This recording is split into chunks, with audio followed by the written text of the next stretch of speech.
తెలంగాణలో మంచి వసూళ్ళే రాబట్టింది. పాస్ అయింది కాబట్టి ఇప్పుడు పార్ట్ 2 కొంచెం కేర్ తీసుకుని చేస్తే బతికిపోతాం అనేటువంటి వాతావరణంలో ఆ టీం ఉంది. కాబట్టి పార్ట్ 2 గ్యారంటీగా వస్తుంది. అయితే ఇదే సందర్భంలో భారతీయుడు 3 ఉంటుందా లేదా అనేది కొంచెం ఎక్కువ చర్చ జరుగుతోంది. భారతీయుడు వచ్చిన తర్వాత కల్కి దాదాపుగా దాని మీద ఉన్నటువంటి క్రిటిసిజం పక్కకు వెళ్ళి అక్కడ కలెక్షన్స్ కొంచెం పెరిగినాయి, బ్రైట్ అయినాయి. అంటే టికెట్లు రేట్లు తగ్గించటం కలిసి వస్తుంది అని అనుకున్నారు, కానీ భారతీయుడు డిజాస్టర్ అనేది కూడా కలిసి వచ్చింది. దానికి కలిసి వచ్చి కొంచెం కలెక్షన్స్ రైజ్ అయినాయి. ఇప్పుడు దాదాపు 11 చిల్లర దాకా వచ్చేసారు వాళ్ళు. కాబట్టి ఆ సినిమా పాస్ అయిపోయింది. ఒక రకంగా మీరు అనేది కరెక్టే.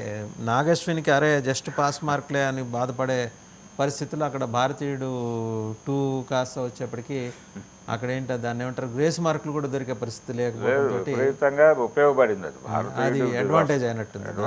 అంటే ఒక రకంగా కలిపురుషుడు కాపాడాడు అతను. కమల్ హాసన్ కాపాడాడు అనే కాంటెక్స్ట్లో పెడితే ఆయనకు అందులోనూ ఉన్నాడు, ఇందులోనూ ఉన్నాడు. అందులో ఆయన కలిపురుషుడిగా కనిపిస్తాడు, ఇందులో భారతీయుడిగా కనిపిస్తాడు. భారతీయుడిగా కనిపించిన కలిపురుషుడు ఆయనకు ఉపయోగపడ్డాడు. అలా నడిచిపోయింది ఆ 2 సినిమాలు.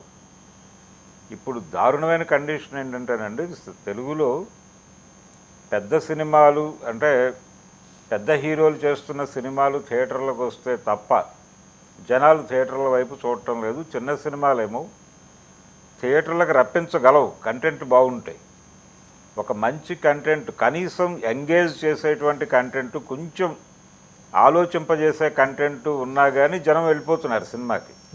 కనీసం ఏదో ఒక సెక్షన్ ఆఫ్ ఆడియన్స్ని అట్రాక్ట్ చేయగలిగినా వెళ్ళిపోతున్నారు. దానికి ఉదాహరణలు మనకు చాలా ఉన్నాయి. బేబీ సినిమా ఉంది. ఆ సినిమా మెయిల్ యూత్ని టార్గెట్ చేసిన సినిమా. అది మెయిల్ యూత్ కనెక్ట్ అయింది, సినిమాని 100 కోట్లకు నడిపారు. ఇలాంటి కంటెంట్ ఉన్నటువంటి సినిమాలు కూడా రావడం లేదు తెలుగులో. అంటే చిన్న సినిమాల్లో కంటెంట్ ఉండడం లేదు. పెద్ద సినిమాలేమో పాన్ ఇండియా మార్కెట్ వెంపర్లాటలో భాగంగా వాళ్ళు డ్రాగ్ చేసుకుంటూ వెళ్తున్నారు. అంటే ఒక్కొక్క సినిమాకి 2 ఏళ్ళు 3 ఏళ్ళు టైం తీసుకుంటున్నారు పెద్ద హీరోలు. దీంతో అంటే పుష్ప 2 మనకు ఉదాహరణ.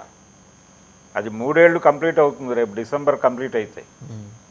డిసెంబర్కి రిలీజ్ అంటున్నారు, డిసెంబర్ 6 రిలీజ్. యాక్చువల్గా ఆగస్టు 15 రిలీజ్ అవ్వాల్సిన సినిమా అది పోస్ట్ పోన్ అయింది. పోస్ట్ పోన్ అవ్వటం మీద రకరకాల కాంట్రవర్సీలు ఉన్నాయి.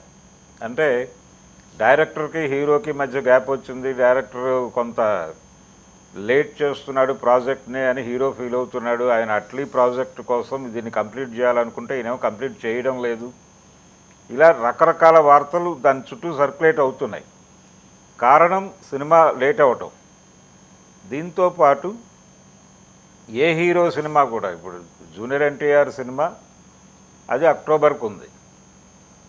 మహేష్ బాబు ఎప్పుడు రిలీజ్ అవుతుందో తెలియదు. ఆయన రాజమౌళి ప్రాజెక్టులోకి ఎంటర్ అయ్యాడు. దాదాపు 4 ఏళ్ల వరకు అతని సినిమా ఉంటుందని ఎవరు అనుకోవడం లేదు. 5 ఏళ్ళు వేసుకుని రాజమౌళి అంటే పంచవర్ష ప్రణాళిక కదా. అందులో కల్కిలో డైలాగ్ కూడా ఉంది కదా, ఆయన క్యారెక్టర్ తోటే పెట్టే డైలాగ్. అయితే ఈ కండిషన్లో పెద్ద హీరోలు ఎవరు కనీసం ఏడాదికి కానీ 2 ఏళ్లకు కానీ 1 ఇయర్కి ఒక సినిమా చేసే పద్ధతి చిరంజీవి టైంలో ఉండేది. ఈ మధ్య చిరంజీవి కూడా గ్యాప్ తీసుకున్నాడు. ప్రభాస్ సినిమాలే ఇప్పుడు దీనిలో ఉన్నాయి. రాజా సాబ్ కావచ్చు, మరొక సినిమా ఆయన సలార్ 2 కావచ్చు. కొంచెం హడావిడి అక్కడే కనిపిస్తోంది ప్రభాస్ దగ్గరే. మిగిలిన హీరోలందరూ డ్రాగ్ అవుతూనే ఉన్నాయి. దీంతో జనాలు థియేటర్లకి రావటం అనేది తగ్గుతుంది. అసలు సినిమా థియేటర్ ఉంటుందా, సినిమా మీద జనాలు ఎలా ఆలోచిస్తారు, సినిమా అనేది స్మృతి పదంలోంచి చెరిగిపోయే పరిస్థితి ఉందా అనే సందేహాలు వస్తున్నాయి జనాలకి. ఎందుకంటే ఏ థియేటర్ చూసినా, కొన్ని థియేటర్స్ క్లోజ్ చేసేసారు వాంటెడ్గానే. అంటే విపరీతంగా ఆడియన్స్ వచ్చేటువంటి ఏరియాలు కొన్ని ఉన్నాయి. కుకట్పల్లి హౌసింగ్ బోర్డు లాంటి ఆ ఏరియాలో 3 థియేటర్స్లో 2 దాదాపు క్లోజ్ అయ్యి 1 థియేటర్ రన్ అవుతుంది.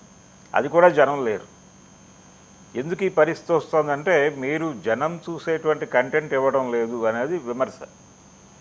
సినీ లవర్స్ ఇప్పుడు ఏం మాట్లాడుతున్నారంటే, తెలుగు సినిమా ప్రేమికులు బలమైన కంటెంట్ ఉన్నటువంటి చిన్న సినిమాలు రావడం లేదు, ఇది ప్రధానమైనటువంటి ఆరోపణ. పెద్ద సినిమాలకు సంబంధించిన కసరత్తు ఏదో వాళ్ళు కష్టపడుతున్నారు, పాన్ ఇండియా మార్కెట్ అంటున్నారు, వాళ్ళ కష్టాలు వాళ్ళు పడుతున్నారు, ఓకే. కానీ చిన్న సినిమాకి స్పేస్ దొరికింది కదా మీకు. ఇప్పుడు లోకల్ సినిమా అనే పేరుతో local market, pan India market, world market అని 3 డివిజన్లుగా సినిమా మారిపోయింది. అంటే ఇప్పుడు మీరు కమర్షియల్ జోనర్స్ గురించి మాట్లాడుతున్నారు. నేను ఆడియన్స్ పర్సెప్షన్లో జస్ట్ నా observation sir, it maybe right, it maybe wrong also. జనం తెలుగు ఆడియన్స్ ఎక్కువ ఎంటర్టైన్మెంట్ని కోరుకుంటున్నట్టు కనిపిస్తుంది. అంటే చూస్తే ఎఫ్ వెంకటేష్ గారిది, వెంకటేష్ ఆయన F2 అలా వెళ్ళాడు ఆయన. తర్వాత బంగారు రాజు సీక్వెల్, నాగార్జున వాళ్ళ అబ్బాయివి, ఇవి జనాలకు కనెక్ట్ అయినాయి. అంటే నేటివిటీ ఉంటాం ఎక్కడో అసలు, అంటే అర్థం పర్థలేని భాషతోటి సంగీతం ఎంటర్టైన్ చేశారండి. ఎంటర్టైన్మెంట్ ఒక్కటే కోరుకుంటున్నారండి. లేదండి, ఎంటర్టైన్మెంట్ ఒకటే కోరుకోరండి. కొంత వాళ్ళని ఏదో మేరకు తృప్తిపరచాలి, ఎంగేజ్ చేయగలగాలి. థియేటర్కి వచ్చినటువంటి ప్రేక్షకుడిని ఎమోషనలైజ్ చేయాలి, ఎంటర్టైన్ చేయగలగాలి. ఎంగేజ్ చేయటం అనేది ప్రధానం. ఈ ఎంగేజ్ చేయటం వలన ఎంతో ఏదో ఒక మేరకు కొంచెం ఆలోచింపజేయటం ద్వారా మాత్రమే బేబీ అనే సినిమా 100 కోట్లు రాబట్టగలిగింది. అలాగే అంతకుముందు RX-100 అనే ఒక సినిమా వచ్చింది. ఆ సినిమాకి ఎందుకు జనాలు విపరీతంగా డబ్బులు ఇచ్చారు అంటే అది కూడా మేల్ యూత్ని కనెక్ట్ చేసుకున్న సినిమానే. దీనికి కొన్ని రీజన్స్ ఉన్నాయి. సమాజంలో ఉన్నటువంటి ఒక పరిస్థితి ఉంది. ఇప్పుడు మనం చూస్తున్నాం తెలుగు సమాజంలో ఒక విచిత్రమైనటువంటి పరిస్థితి నెలకొని ఉంది. మానవ సంబంధాల మీద విపరీతమైన చర్చ జరుగుతోంది ఇప్పుడు రాజకీయ రంగంలోనూ, అలాగే వినోద ప్రపంచంలో కూడా. ఇలాంటి అంశాల మీద ఎందుకు కథలు రావడం లేదు అని మాట్లాడుకుంటున్నారు. అంటే ఒక ప్రాపర్ స్క్రిప్ట్తో వస్తున్నటువంటి చిన్న సినిమా అంటే ఇదివరకు గతంలో ఆ పరిస్థితి ఉండేది. చిన్న సినిమా ఒక మంచి కథతో వస్తుంది అని అనుకునేవాళ్ళు. ఏది కే బాలచందర్ వీళ్ళు సినిమాలు బ్లాక్ అండ్ వైట్లో సినిమాలు తీసే రోజుల్లో. అవతల వైపు ఒక దశలో విజయబాపినాయుడు బొమ్మరిల్లు సినిమా సక్సెస్ అయినప్పుడు, మురళీమోహన్తో చేసినటువంటి బొమ్మరిల్లు సక్సెస్ అయినప్పుడు ఎన్టీ రామారావు గారు 5 లక్షలు రెమ్యూనరేషన్ తీసుకుంటున్నాడు ఆ రోజుల్లో. ఆయనకి ఇచ్చే రెమ్యూనరేషన్తో ఇలాంటి సినిమాలు 3 తీయచ్చు అన్నాడు విజయబాపినాయుడు గారు. తర్వాత ఆయన చిరంజీవి ₹1 కోటి ఇచ్చే సినిమాలు తీసాడు, అది వేరు. ఆ రోజుకున్న పరిస్థితుల్లో ఆయన అన్న మాట అది. రామారావు గారికి ఇచ్చేటువంటి 5 లక్షల రెమ్యూనరేషన్తో ఇలాంటి సినిమాలు 3 తీయచ్చు అన్నాడు ఆయన. కంటెంట్ ఉంటే చిన్న సినిమా సక్సెస్ అయితే వచ్చే డబ్బులు భారీ సినిమాలు సక్సెస్ అయినప్పుడు రావు. అవి పెద్ద డబ్బులు తీసుకురావచ్చు, 1000 కోట్లు తీసుకురావచ్చు, కానీ ఒక చిన్న సినిమా సక్సెస్ అయి పట్టుకొచ్చే రెవెన్యూతో పోలిస్తే అది రెవెన్యూ కాదు. దీన్ని ఐడెంటిఫై చేసి కొంచెం, ఇప్పుడు మలయాళంలో కొత్త తరహా కథలు చాలా వస్తున్నాయి, వాటిని విపరీతంగా ఓటీటీలో తెలుగు ఆడియన్సే చూస్తున్నారు, డిస్కషన్ చేస్తున్నారు సోషల్ మీడియా ప్లాట్ఫామ్స్ మీద ఆ కంటెంట్. అలాగే సార్ దృశ్యం మాతృక మలయాళమే కదా, వెంకటేష్ మీనా తీసింది, చక్కటి మూవీ.